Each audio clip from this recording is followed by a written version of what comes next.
Okay, good morning, everyone. Thanks for coming. I'm Amy McMorrow Hunter of the Climate Economy Education, Inc., a 501c3 nonprofit for education and experimentation on business models and lifestyles that are good for the climate, economy, and humanity. And I'm based in Southern Illinois, the Carbondale, Macanda area. And we're trying to get all kinds of things going around here. So thank you for being here. And if you have any questions or suggestions, please either just raise your hand or put something in the chat and we'll try to get your questions. Like we were saying earlier, Cassie Carroll is from the Illinois Green Business Association. She's going to be talking to us today about wasting less and saving money using the 3 R's and purchasing strategies. And we are going to be working together after this on some things also to help local businesses get certified and other things. So do please stay tuned because we got lots more fun stuff coming. So, and there is one more webinar after this one next week, Thursday. It'll be our fourth of our series, fourth and final, at least of this series. So we will send out reminders next week about that as well. So with that, I am going to hand it over to Cassie. Awesome. Thank you so much, Amy. And such a pleasure to work with you on this series. It's been so much fun to speak with you all about these different topics, and get your feedback and thoughts. But then also, hopefully it's giving you some great strategies on how to incorporate more sustainability measures across your organization. So excited to be here talking about waste and purchasing and how they relate. So again, I'm Cassie Carroll, director with my colleague Anthony Santorelli of the Illinois Green Business Program. He's on the line as well. I also am a program manager at the Smart Energy Design Assistance Center at the U of I, and I run the Green Business Engagement National Network. So helping bring all the good ways that we can help businesses back here to Illinois. And really, the Illinois Green Business Program was founded in 2008, and our mission is to make it easier for businesses to go green. And we're trying to make sustainable business a standard practice of business. And it's a partnership between the Illinois Green Business Association and CDAC at the University of Illinois. And green business programs, this is where all of my knowledge stems from, is really an opportunity to help businesses achieve higher performance and efficiency. And at the end of the day, that helps it make easier, or helps businesses run more efficiently and effectively and reduce resources, take advantage of programs and opportunities that also bring cost savings. So a green business program is really a merit-based program that helps businesses get recognized for their efforts.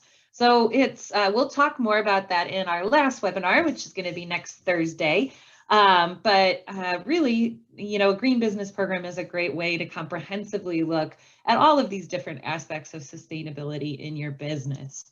Okay, what we're going to be talking about today, we're going to be talking a little bit and kicking it off with what's going on in the waste industry right now, just a little bit of a highlight on what are we facing, what's been happening over the last couple of years, and what is the opportunity that we have to really focus on waste diversion. And then I'll talk about why we approach waste and purchasing at the same time, and then talk, of course, about baselining, because that is our theme, is understanding your use and figuring out how to reduce it. We'll also talk about some common recommendations and measures and strategies that you can use to focus on green purchasing and reduction of waste, and then, of course, have questions. So as you have questions today too, please feel free to pop them in the chat. As I'm going, I will check the chat and see if there's any questions and try to address them as we go, but then we will have time at the end of the session as well. So kicking it off, of course, I want to talk about the 3 R's. We've learned this back in elementary school. What are the 3 R's? Reduce, reuse, recycle. But we're going to be focusing on different components of this circle today when we talk about waste. The first step that we talk about is cutting back on waste generation. And so I encourage us to focus on reducing our waste first. And that's where purchasing comes in. because whatever we purchase, we may use it, or it may go to a landfill or to a recycling bin, or it could get reused, but it really starts at reduction strategies when we talk about waste. Then our second step is, thinking about what we can reuse. And then finally, if nothing else, when we're talking about the 3 R's, if none of those options are available, how do we divert it from the landfill is the last step.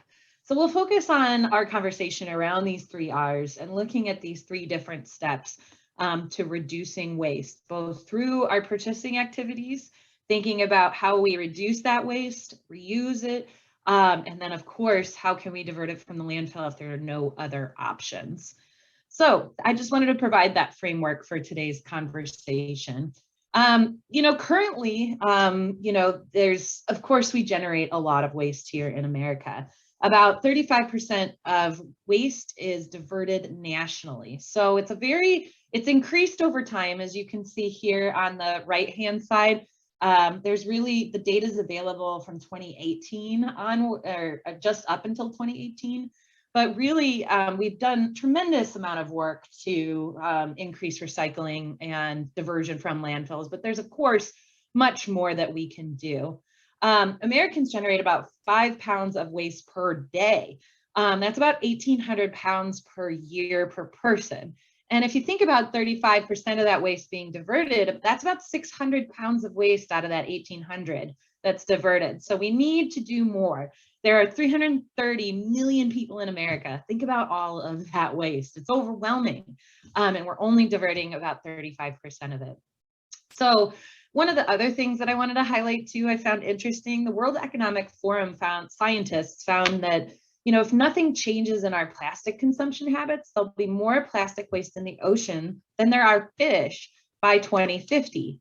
So, we're doing well, we're doing okay with diverting waste, but there's a lot of issues around that, and we could always do better. We want to reduce the amount of things that are going to the landfill and recycle, but also there are some systematic things that we need to change as we move forward. Another aspect of the waste industry is, in terms of actual waste that's being recycled or composted today, we're achieving mixed results. Some items like batteries, cardboard, food containers, and the like is achieving substantial results, with over 50% of those waste streams being recycled. However, when you look at the flip side of things like clothing, furniture, food waste, we're not doing so well. We're doing pretty poor in terms of thinking about how we can divert these types of wasted things from our waste stream. And so many residents and businesses, are either incapable of recycling them, they don't know the resources or the ways to do that, or they simply don't know how. There's a huge opportunity for us in the US to begin targeting these areas more specifically. And, through things like education, increasing diversion avenues, and other adaptive reuse. Like I know at the University of Illinois, we have a program where you can take electronics and get help to fix them. So we really need to think about one of the aspects of improving our system is thinking about how can we inform people more about how they can reuse and repurpose items as we move forward. Also, we're seeing things like governments are raising the bar to increase more recycling and waste diversion. And I give the example of California. We all know California is way ahead of the game. Composting is just standard practice in California, but even in California, they're becoming more strict. So this new bill that they have, SB 1383, is requiring that by 2025, that restaurants, food service, hotels, they recover 20% of edible food waste. And haulers are actually looking at their waste and they can be fined. These businesses can be fined for not diverting this waste stream to composting. So, we're going to continue to see governments encouraging us by raising the bar with these sorts of regulations to encourage more diversion. Also, there's a cost of recycling will continue to rise. So we are seeing not only, from when China a couple of years ago enacted a policy called National Sword, China was the single largest importer of recyclable materials, handling about half of the global volume and processing it at a really fast pace. When they put National Sword into action, it reduced the amount of and basically nullified the amount of recyclables that we can send overseas. And we're not the only country here in the US that sends recyclables or sent them to China. So our countries that now can't send our recyclables there can't catch up because we don't have the full resources necessary to process all of those recycling materials. So that's driven up hauling prices. And many haulers have recycling piles that are just sitting on site. They can't process them fast enough with the amount that we are putting into the recycling stream. So that's an issue. Cost of recycling will continue to rise just because we don't have the infrastructure that we need. Of course, purchasing and waste go hand in hand, as I mentioned, as we think about purchasing, we can think about the reusability, repurposability, where it ends up in our waste stream. We have to start thinking along those lines if we want to make a change and a shift. And consumers, they want recycling at their businesses that they support. Remember in our first webinar, we talked about how that was one of the key indicators of a consumer thinking that a business was a good business. So, consumers want it, but also employees want it. There was a report that just came out from the World Economic Forum that said 60% of employees think that recycling is an imperative in businesses. So there's this drive, consumer drive, but there's some market issues as well. And then, of course, as we know, it is hard to access recycling services in some places. For example, carpet, we always have trouble with our businesses that want to recycle carpet. So it's really also an access issue as well. So we're facing a lot of barriers, but there are a lot of really good things that can come from increased diversion. Of course, recycling can save energy and conserve natural resources. This stat here from the EPA, recycling aluminum takes 96% less energy to make a new product out of recycled aluminum than it is for brand new aluminum. So recycling can really reduce energy and conserve those natural resources. And as I mentioned before too, it can help keep plastics and things like that out of the oceans and out of our streetways and forests and all of these pieces. So really helps conserve natural resources in a lot of different ways. Also, cost savings. The less you waste and think about wasting, the more you're going to save. So if you purchase things that are reusable or that can be repurposed, you're reducing the amount of need to purchase new items or materials. So you're not just throwing it into the waste stream, you're actually saving money by using less. So we'll talk about that in some examples as we move forward today. Of course, there are greenhouse gas emission reductions. You can reduce the landfill dependency. Our landfills are shrinking. We hear that. A lot of landfills, it's hard to permit a new landfill, but our capacity that we have at landfills is shrinking. So we have to think about how we divert more from the landfill. It also creates jobs. Recycling and reuse jobs across the country. In America, there's 681,000 jobs per year. So it creates good jobs too and helps our economy. And of course, helps save our earth. But not all hope is lost. There are a lot of different partners in Illinois and across the country that are working on fixing some of these issues. So Illinois EPA, or National EPA, excuse me, US EPA, has a national recycling strategy, and they're trying to, through funding and through programmatic support, reduce contamination in recycling, make recycling processes systems more efficient, and strengthen the economic markets for recycled materials. I want to talk about contamination really quickly here. When you put your recycling in a bin, you want to make sure that it's cleaned out. I can't emphasize this enough. We were talking about how these recycling systems are overburdened. We don't have enough. They can't process materials fast enough. Well, if you put a yogurt container that has a little yogurt in it and it's dirty and they can't use it, they're just going to send the recycling center is just going to send that to the trash and call it this whole load or this percentage. If a certain percentage of a recycling load is contaminated, it has to go to the trash. So we can do our part in our homes and our businesses to recycle, but sometimes contamination can put all of that good work to waste. So it's really important to reduce contamination and make sure that not only we're sorting properly, but we're also making sure our recyclables are clean when they enter the recycling bin.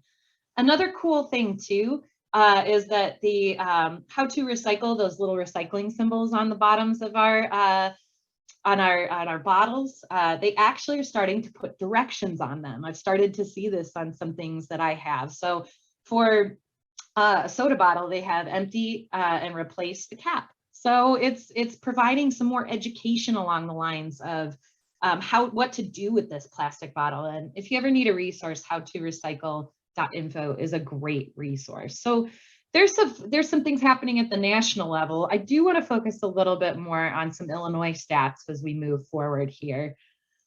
And, you know, in Illinois, we divert about 7 million tons of useful material from the landfills, and that has the equivalent to power about 578,000 homes annually, which is a huge impact. So we're not only, you know, reducing that waste and diverting it from landfills, but we're also reducing contaminants that enter the water streams and also decreasing the amount of air contaminants in our air, keeping our in air quality really good. Also in Illinois, recycling can create 10 times more jobs than landfilling. Illinois has about 110,000 recycling jobs, and that's a payroll of $3.6 billion here in Illinois. So recycling is a huge industry in Illinois and a significant one too.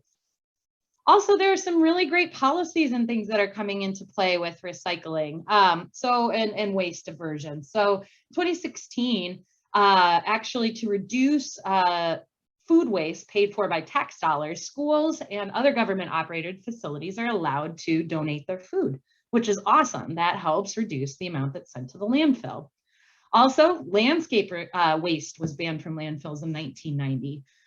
So, you know, a couple different options. There's permits available for commercial food scrap composting, but then also our small farmers can compost too. They can accept food scraps, and they can have compost piles up to 25 cubic yards. So there are small ways that we can start to divert food waste and landscape waste, since it's banned, at least landscape waste is banned from the landfill.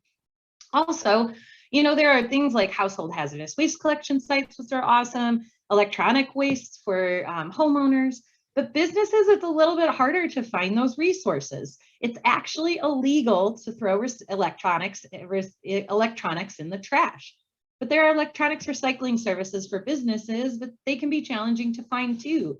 So there's some great things going on in Illinois to address waste, but there's more that we can do to help businesses find ways to divert those materials. I did want to just show a really quick resource here. The Illinois EPA has a interactive Beyond the Bin map, and I have Carbondale right here, if you can see, it's a little dot over here.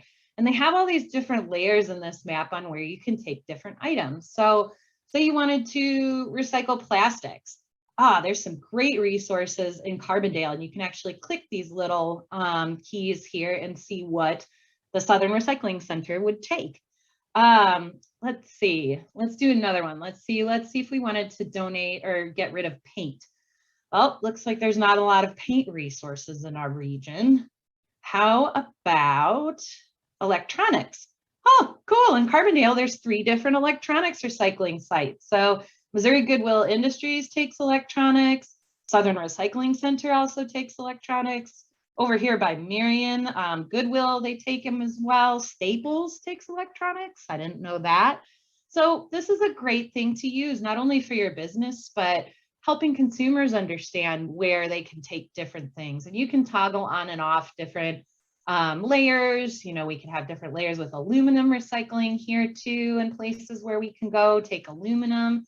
But there's also a way, if you know of a recycling center that isn't on here, help others know and share that information too. There's a link up here to notify the EPA of new recycling locations. So if we don't have the information out there and we don't know about resources like this, like I found this earlier in the year, you know, how are we going to be able to divert more materials? So feel free to spread the word on this map. And if you know of sites and recycling locations, add them to the map, because that's going to help. There's also some really great curbside recycling guides here too. for homeowners on what we can and can't recycle. It's interactive, which is kind of neat. You can ask a question about different things. These are all the items that you can put in the bin. And then here's things that are not acceptable. So another great educational tool. But I'm driving home. I guess the point is, there's a lot of education that we can do on what can be actually sourced or diverted from the landfill and where can we take it. So that's one of the things that we can do to make that shift here in Illinois, is spreading the word about resources like this. Also, just learning about how we can shift. I really love this graphic that I found because it talks about things that are either recycled or repurposed. And I found this really compelling, that reusing a car rather than taking it to a landfill can power 1,600 homes worth of electricity for 1 year. If you reuse it rather than producing a new car. So it's really powerful, the impact that we can have just by reusing or repurposing items, even rather than diverting them. So just wanted to give you a little bit of not only like what's the lay of the land right now, but some encouragement, some things that are going on right now that are really going to help us continue to grow the amount of waste we can divert. So of course, how can we get started? We need to baseline our use, investigate those opportunities, prioritize reduction measures. Then after prioritizing those reduction measures, we can implement our projects. And then of course, tracking. How do we track our waste over time? So let's dive into purchasing. And purchasing again falls at this first step that we have. So cutting back on waste generation. So how can we, from the start, from the materials we buy, reduce waste? So greener sustainable purchasing is procurement of products and services that have a lesser or reduced effect on human health and the environment when compared to other products with the same purpose. So that's the essence of green purchasing or sustainable purchasing, or sometimes we hear it as environmentally preferable purchasing. And I just wanted to highlight too, as we're thinking about this, like what's the difference between recyclable and recycled? So recyclable are the things that basically can be processed into something else. So a milk carton or a piece of cardboard, that could be recyclable. And then there's recycled. So there are things that are produced that already include recycled content from previously used materials. So one aspect of greener environmentally friendly purchasing is thinking about what is recyclable and what is made of recycled content material. Some key questions that we think about when we go into purchasing, how are the materials sourced? So is it made of that recycled content material? How are services being delivered? There's a lot of different ways that suppliers can send materials in reusable containers that can be given back, like milk crates, for example, is a great example. Can your materials that are being delivered be either provided in a returnable container or something that can be recycled? How much waste do our products or materials produce? So things like aluminum cans or aluminum cups are starting to become a bigger thing in restaurants, and reusable cups. Of course, takeout containers are another whole conversation that we can have. But how much waste do our products and materials produce? And I just wanted to mention here too, one of the things we see a lot of restaurants going to compostable to-go containers, which is great, but I would encourage restaurants to focus more on containers that are made of recycled content or that can be recycled, because compostable containers actually need to break down properly. They need to go to a commercial composting facility. If they go to the landfill, they're just going to break down at this about maybe a little bit faster pace than a plastic material. So really, I would say, for restaurants, go with takeout containers that are either made of recycled content or, of course, ultimately recyclable, because that will reduce the impact the most. But thinking about that, how much waste do our products and materials produced? And how much does it actually, is it going to the right place to get recycled or diverted properly? Those are some questions that we need to ask when we look at what we purchase. And the Illinois Green Business Program can provide kind of a purchasing assessment, no cost. If you're interested in kind of digging in a little bit further, this is just a very small snapshot here of what their purchasing looks like, but it helps you take a look at different categories of things that you purchase. You can say yes or no, I purchased them or not. And then you can take a look at some of the attributes of those products. So for your office paper, you know, what percentage of recycled content is it? Is it recyclable? Of course it is, but some things aren't. For things like markers or whiteboard markers, are they low VOC or non-toxic? Or is the product that you're looking at organic? So these are just some ways that you can take a look at the items that you purchase and see what kinds of attributes they have. Amy, you have a question? Yeah, thanks, Cassie. Actually, Catherine had a question. Can you also address pallets? What is the greenest way to use pallets? There are wooden ones and plastic ones. Sure. One of the best things to do with pallets is you can find vendors and entities that will take old pallets that are broken and they can be recycled and reused again. So that's the greenest way to use pallets is to send them back until they're not usable anymore, and then find a vendor that will actually, for the wooden ones, that will recycle them or repurpose them into something different. Plastic ones, that is a little bit of a challenge. It depends on what the plastic pallet's made out of, but plastic obviously can be just as durable as wood. I would say finding a recycling vendor that can take that type of plastic is always going to be the best route with plastic pallets. But there are definitely places that I know can take the wood ones. And if you're looking for a solution, let's chat a little bit further and try to find one for you as well, Catherine. Cool. Thank you for asking that question. Because there are hard to recycle items, like I mentioned, carpet or electronics. There's some challenges out there. So you're not alone, Catherine, in knowing what to do with those items or materials. And for your purchasing assessment, you know, taking a look at 1 month and just looking at what do I purchase in a month, and doing this with a month of data is really, I think, just a helpful way to think through how can you choose or select greener products. And sometimes your suppliers can actually help you with that and do some cost comparisons. So if you're interested in, say, like, well, I'd like to find an office paper that really is much more recyclable, they can look at different options for you and help you find an option. If your vendor doesn't have options, it's great for them to hear you're interested, because the more they hear from interested customers in green or sustainable products, the more they'll stock.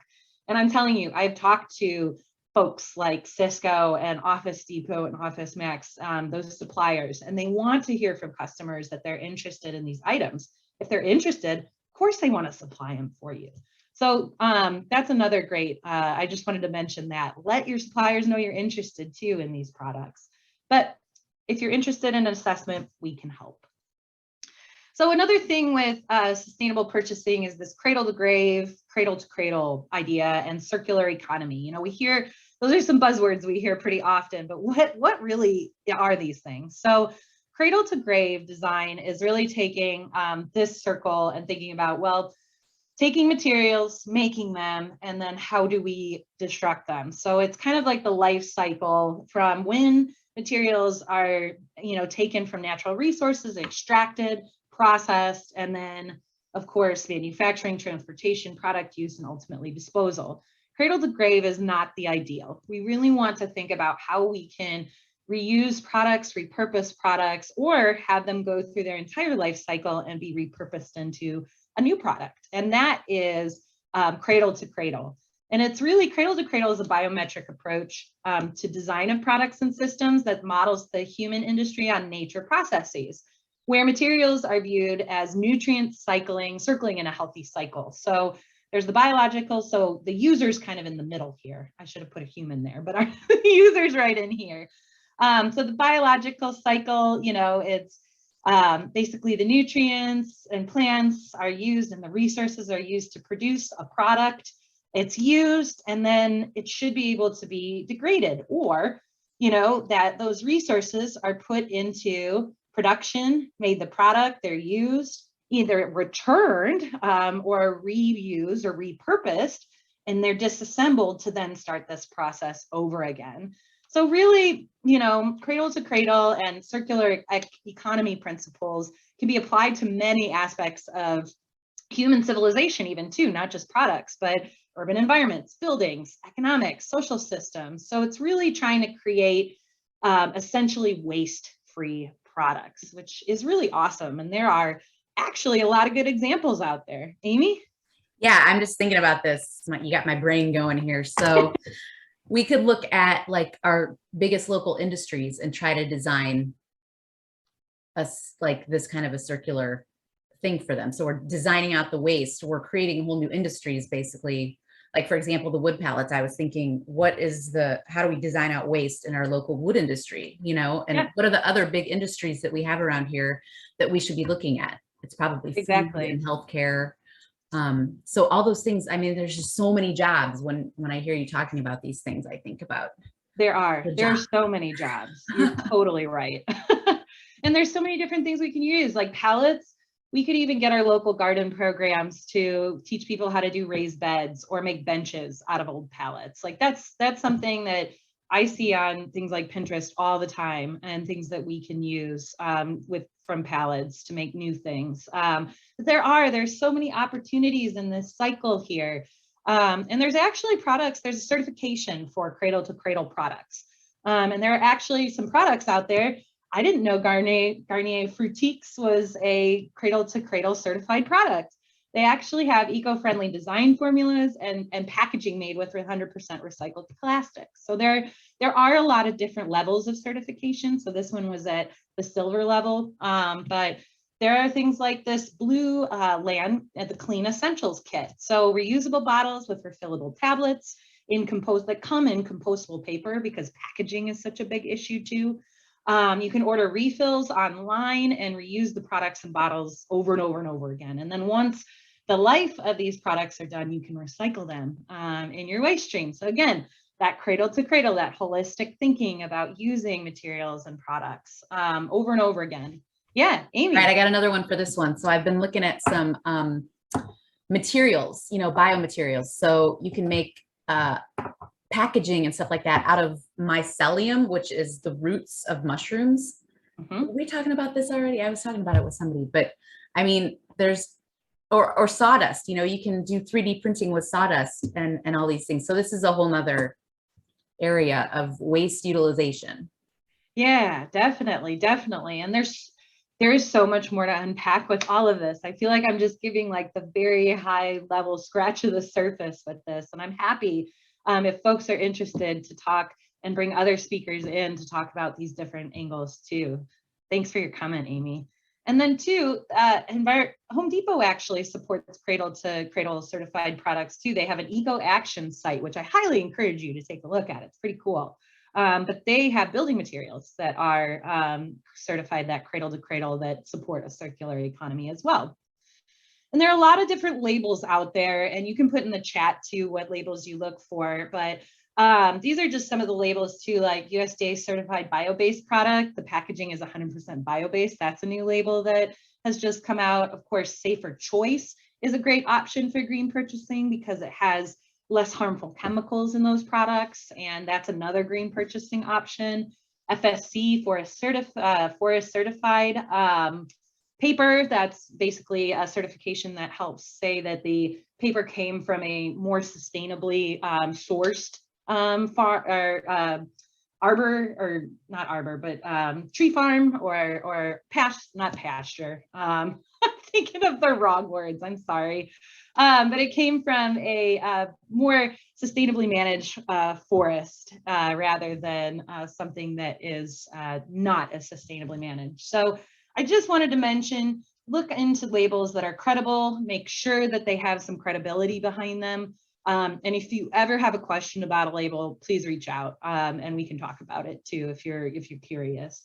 But I'd love to hear what labels you look for when you purchase more sustainably minded products. So some examples: green purchasing practices, draft a responsible purchasing policy to guide those purchasing decisions. Reuse paper products where applicable, and I'm going to talk about that in the next slide.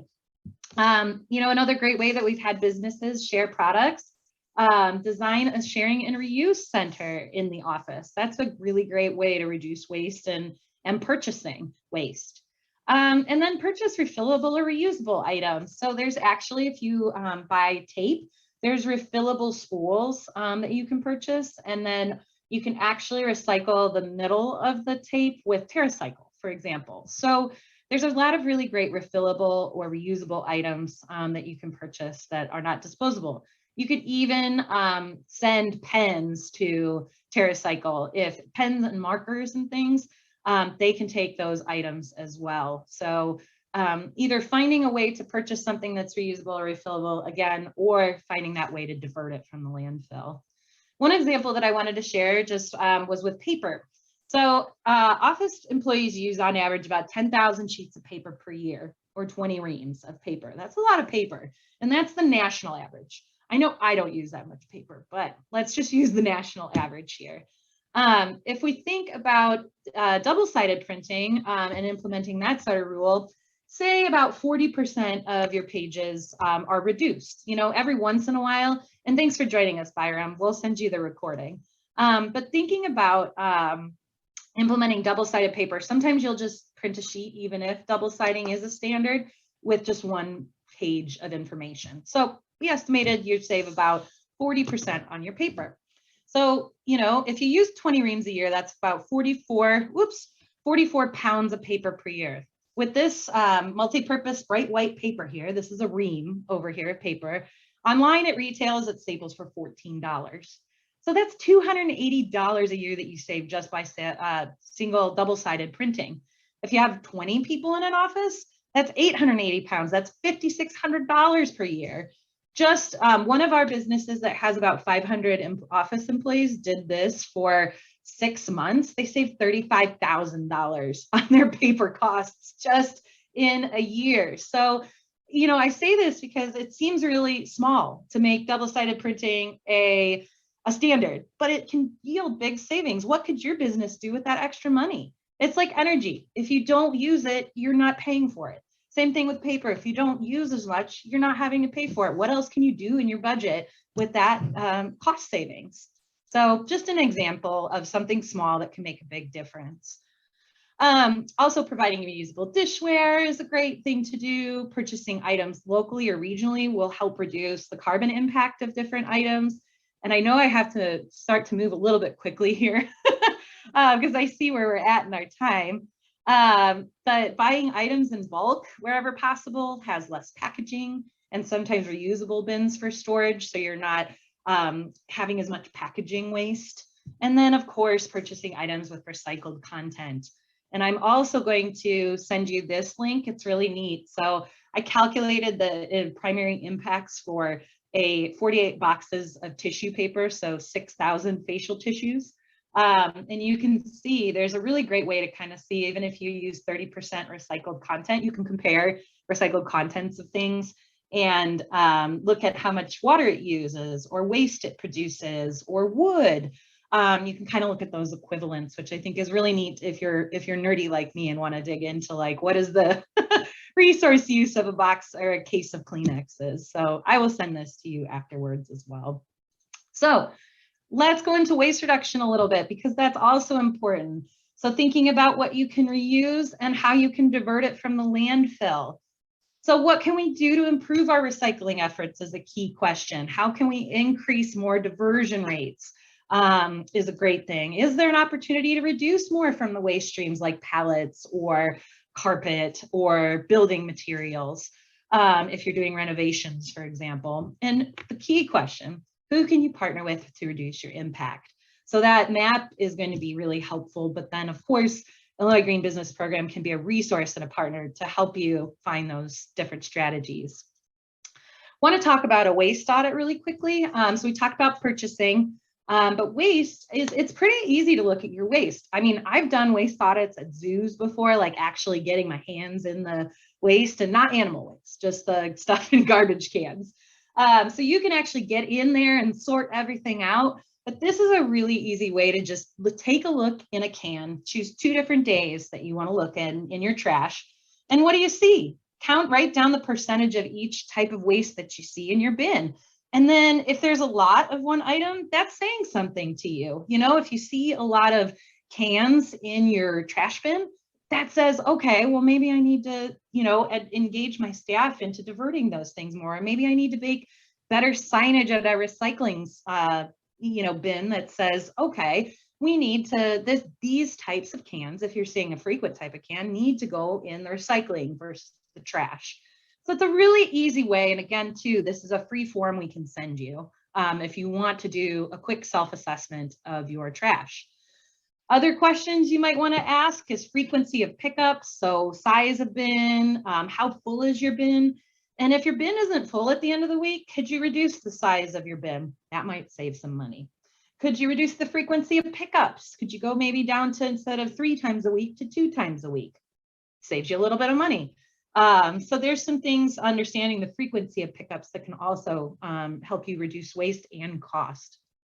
And again, just wanted to say a couple of scenarios about if you notice, like, for example, a lot of paper in the trash and copier room after you're doing your assessment. Some solutions could be better signage. You could even remove the trash bin in the copy room and leave the recycling bin, so only paper goes there with some good signage. You could remind staff about the efforts to divert waste in your business. Or could you think about reusing that paper in a different way that's going into the trash? Another scenario too, if you see a lot of mixed recycling in a trash bin, you know, add a recycling bin next to the trash bin with proper signage. And here's an example of some good signage of things that don't or do go in a mixed recycling bin.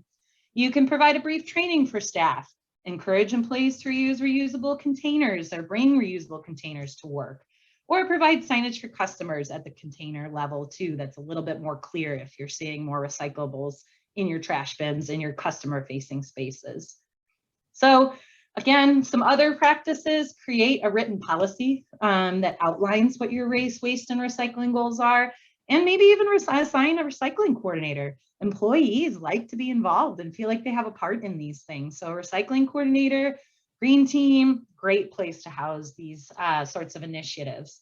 Of course, proper signage is totally important, and you can edit it over time. You can see what works, maybe test it for a week or two, do your self-assessment and see, was that clear, or am I still seeing things in the bin? And edit it after you've kind of done that assessment. You can, of course, determine how to recycle waste materials and items. Remanufactured or refilled toner cartridges are a great way to reduce waste and also pollution. And then, of course, if we can, compost, always a good option. And here's some more practices, but I did want to just highlight the impact that you can have by prohibiting disposable water bottles at your organization and encouraging refillable or reusable bottles. So in a 20-person office, you can save about 500 pounds of CO2 per year just by prohibiting water bottles. And that's equivalent to driving almost 600 miles of emissions. So it can really, really make an impact, some of these waste reduction practices. And I know I'm kind of glossing over some of these things because I want to get to discussion and answer your questions. But also incentives for customers are a good way to encourage customers and employees to encourage more reusable containers or diversion. Also, another great thing that we saw at one of our larger companies was they actually highlighted their diversion goals at an all-staff meeting. They said, all right, we're at 35% diversion right now of our waste. And this was, again, about a 1,000-person company. And they talked about it at their all-staff meeting. They talked about what recycling goals they had. We went over diversion rates. About 3 months later, we checked in and their diversion rate was up to 50%. We also integrated bins, that recycling bins were always next to trash bins. And that really helped. That centralized system for them really helped them divert waste, and their waste diversion continues to grow. So even just getting your staff on board about what do we expect when we say need to recycle? What does that mean? What things can be recycled? Giving specific examples of what can be recycled or diverted in your business is going to help get everybody on board. I remember a time when we launched faucet aerators in a business. And this is, I mean, it's just an example of employee education, but the employees didn't like it. they said, oh my gosh, I'm leaving this the sink on while I go to the bathroom, and then I'll come back and I'll turn it off and I'll use it, wash it after I get out of the restroom. And they were like, I don't know if you should talk about it in this meeting. And I said, well, I think I'm just going to talk about it and pretend I know nothing about the situation and just let them know why. Why did we do this? Why is it a little bit slower for the hot water to get through the faucet? I talked about it at that meeting, and one of the employees raised their hands and said, where can I get these for my home? This is great. If it saves water and energy, I'm on board. After the meeting, that person was one of the people that left the faucet on and running when they went to the bathroom. And that's just an example of just engaging your staff on why, and why is it important? How can you participate? And why are we doing these things is just going to do miracles and wonders for any of your initiatives, particularly waste reduction as well. So with that, just we will go into the Illinois Green Business Program, but just wanted to mention that, you know, we can continue to help if you're interested in waste diversion or purchasing and taking a look at greener options. We have tons and tons of resources for you, but really we can provide that technical assistance. We'll go into a little bit more about our program in the next meeting, but just wanted to also let you know, again, we do have our business baseline open, so we can do things like waste assessments and purchasing assessments with you at no cost right now. So if you're interested, shoot me a message in the chat or send me an email. I'll put my email in there and I can get you set up and we can start looking at these things with your business too. So, okay. I'm going to stop talking now and thank you so much. There's so much to unpack with all of this, but I hope this gave you some good ideas and examples of ways that you can reduce your waste and think about purchasing more sustainable products. So thank you very much for being here today. Awesome, Cassie. Thank you. And I wanted to point out, just to reinforce everything you're saying, yesterday there was a big announcement of the 2022 Clean Carbon 200. And these are the biggest companies in the world that are saving millions of dollars. They're more competitive than other companies by doing all these things, reducing their waste, energy efficiency, renewable energy. And I did put the link for that into the chat because this is real stuff. This is big time. So I just wanted to say that. So now I will be quiet and please, if you have a question.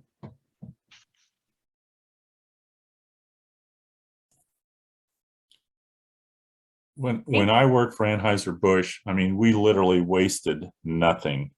You know, all of our spent grains, you know, those were shipped off to, you know, to cattle farms, all of our banding and strapping on pallets and everything. Plus, Anheuser-Busch is the largest consumer of aluminum in the world. The plant where I worked in Oklahoma City, we made 10 billion soda and beer can lids every year, and we used 100 million pounds of aluminum every year. Wow. So the whole thing about recycling aluminum, yeah, it takes 5% of the energy to make a coil of aluminum from recycle as it does from dragging bauxite out of the ground and then converting it to alumina and then to aluminum. So that's really important. And the thing about edible food waste, what a lot of people don't realize is that's a tremendous methane gas generator if that goes to the landfill. So, you know, if you can compost, you know, everything possible.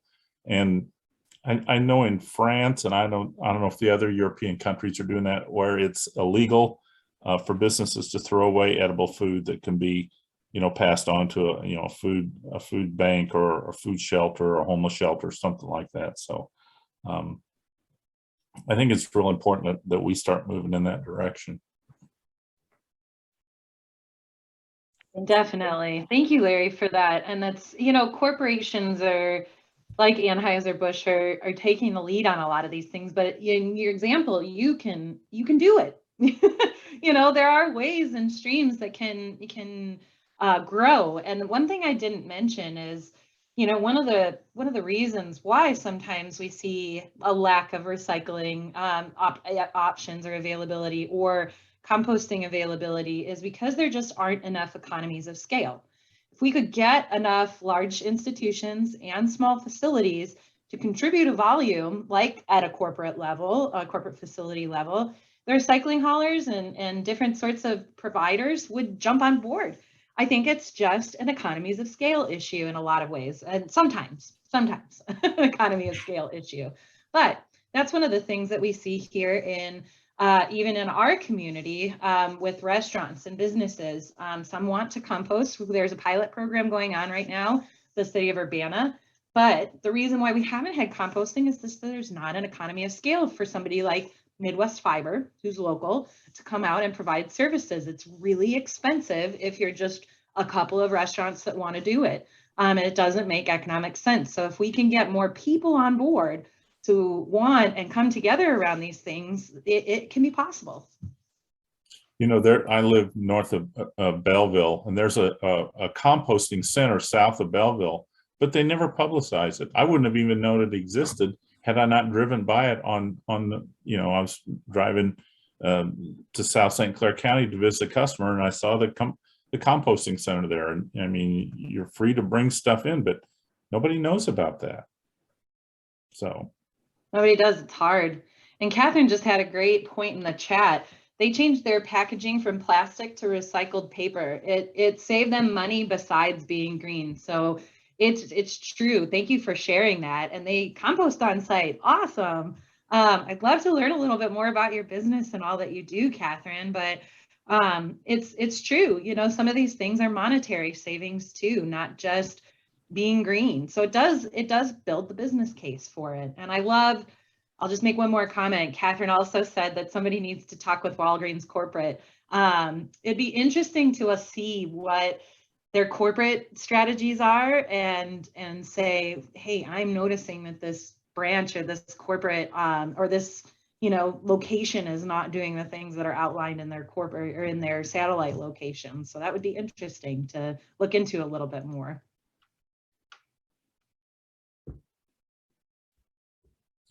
You know, you mentioned the World Economic Forum. That's a great place to find out information. I'm on the mailing list, so I get the Friday email, and they've got such good information, such a variety of topics. So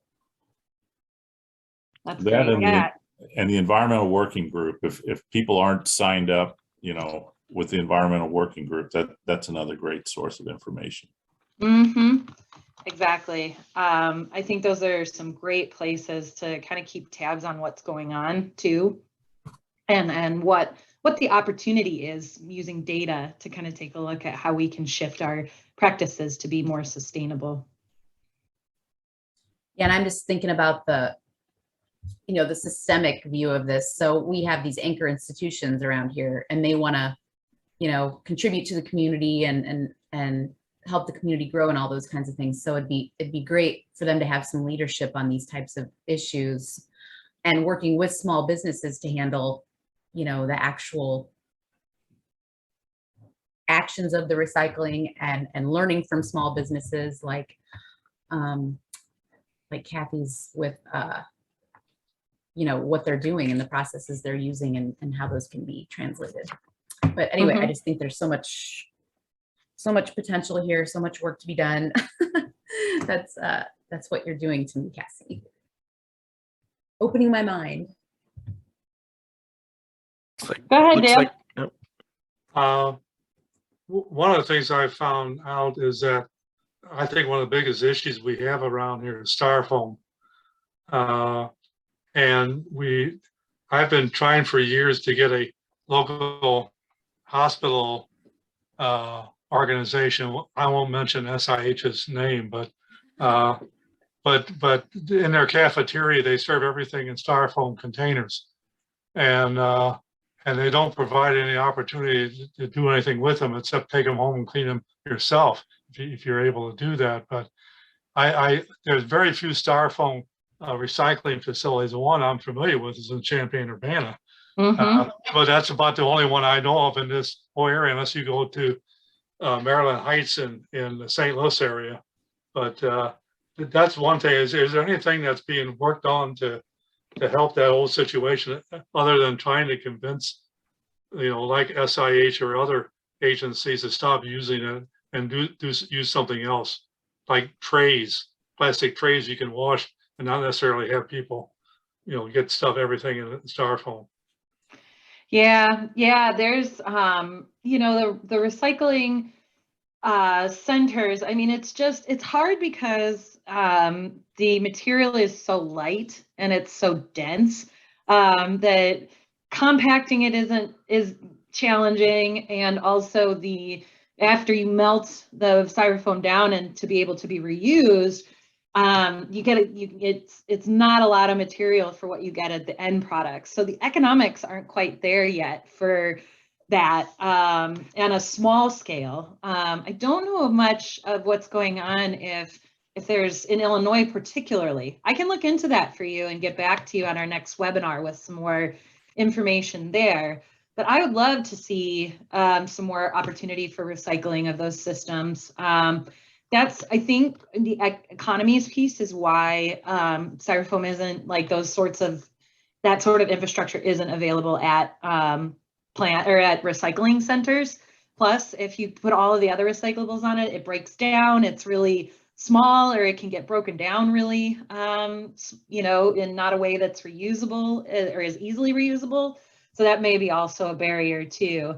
This hard thing with Styrofoam is that it's cheap, unfortunately. And there are better products out there, of course, but sometimes the business doesn't have room in their bottom line to be able to purchase those things that are more sustainable. Sometimes also customers complain that food either isn't kept as hot or as the quality isn't kept up without the Styrofoam. That's what we hear a lot of, but there are some great ways, like we were talking about energy efficiency, that you could do some energy projects, give a little bit more room in your budget, and maybe be able to shift and be able to cover that cost of the increased cost of those better containers. And I love the health department approach. That would be really interesting. Dale, go ahead. Yeah, well, one thing I was just going to add to it, I do find a source of dealing with the peanuts. Either they're the breakdown type soybean oil, or the regular type, is that our local UPS store will take them and use them in their packaging. So once I get them, I take them there, Yeah, definitely. And we encourage our businesses to reuse packaging materials if they can too. We have one company up in the northern part of the state that has saved, I don't even know how many dollars right now, maybe Anthony does, but they've saved a lot of money just reusing boxes, packing peanuts, packing plastic for shipping their items, and they're a shipping company. One nice thing about Chipotle is, I mean, I always get the bowls, and it's a recycled paper bowl with an aluminum cover, so you can, I mean, obviously you can't recycle the paper bowl, but at least it's used from recycled materials, and then you can recycle the aluminum cover. The only thing I don't like about Chipotle is the plastic silverware, but otherwise I think they do a pretty good job. And then like Firehouse Subs, the same way, their packaging is recycled paper. So well, Larry, I take those bowls from Chipotle and actually use them in my garden as mulch. So there you go. Or put them in your food waste recycling bin too, which we do too. Absolutely. Yeah, if you have backyard and composting, that can definitely, it'll take a little bit more time for them to decompose, but they'll decompose. Plates, to-go containers, those compostable ones, they'll decompose. It just takes a little bit longer. Well, and I was just going to mention another strategy that I'm going to be using to hopefully influence places like SIH. We've got a lot of youth programs that are starting up that'll have youth working on these projects, maybe to help these businesses make the changes or to do projects, illustrating the benefits and things like that to these companies. So they'll understand that the youth are concerned about these things, and this is the future of their world and their community. And we need to be thinking about these things. Definitely. So one thing we failed to talk about is the reduce stage. It's always, let's buy whatever we want and then recycle it. I was just in another country and all the to-go was in plastic bags. Even hot food, they had plastic bags that could handle, I mean, you get hot soup not in a styrofoam container or a plastic container. It was literally in a bag. And it was just a special plastic that could handle high temperature. Yeah. So I thought that was interesting. I don't think our industry in the US would accept it, but And that's true in China. That's how you buy beer. You don't necessarily buy it packaged. You take a plastic bag and you buy draft beer. So you ride your bicycle over, you get a bag of beer, and then and you pay so much per ounce or per liter. So yeah, I can see what ours talking about. It's crazy. I didn't even know that. Yeah, the plastic film, those sorts of plastics are, I wish there was a better solution too. And totally agree with you, or I didn't even touch on just the overconsumption that we have in our country and what we do, and just buying to know it's recyclable. That's where reuse and purchase, that sort of aspect comes in. Again, I wish if we want to, I can definitely go into a lot more detail in an upcoming session on all of these things. But thank you for bringing that up. well, I mean, if a business does cost analysis, they should realize if they reduce anything, it's money saved. Right. And when Right, yeah. when you're reducing pollution, reducing waste, it's money saved. And yeah, I mean, it does alleviate pollution, but businesses look at the bottom line. Yep. Exactly. And like Catherine was saying in the chat, even switching from paper towels to cloth towels and in laundering them on site, that's a savings. It's a huge savings. It does, cost water and energy, but the water and energy that you use to launder those is going to be cheaper than having to buy paper towels over and over and over again. Definitely.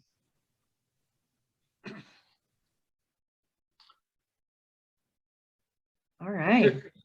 Cassie, just as a part of maybe what you do next week, are you going to talk at all about LEED certification, or is that something you guys deal with at all in your group? We don't necessarily, particularly because LEED certification, while it has a lot of benefits, it is very intense for small businesses. It's very expensive for small businesses.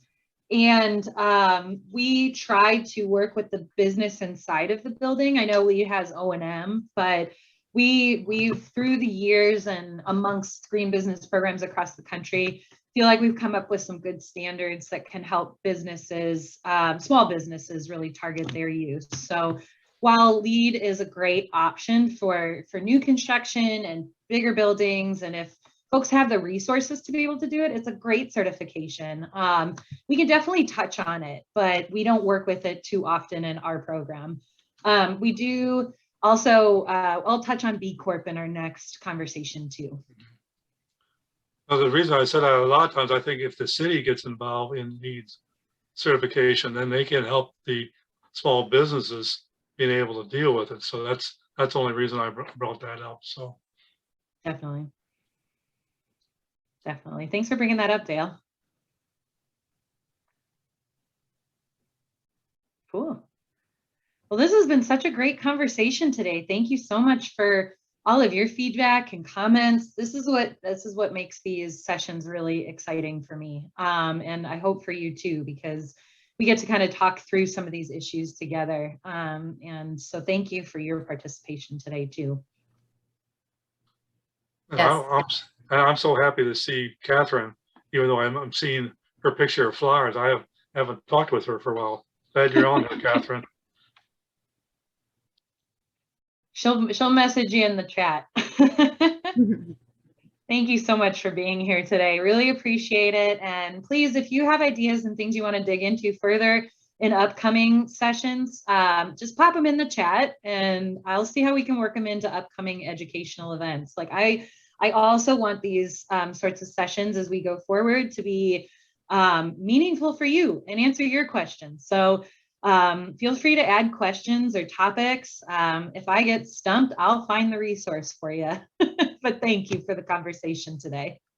Absolutely. And from my point of view, think about what you'd like to hear more about. And that's kind of what Cassie's saying. But, like I've already thought of, 5 additional webinar series we could have based on our meetings so far. So, but I want to know what you guys, want to hear about. So definitely don't hold back. Let us know. And we appreciate you being here, and we look forward to seeing you next week. Thank you so much. Have a great rest of your week. Take care. Bye. Bye. Bye.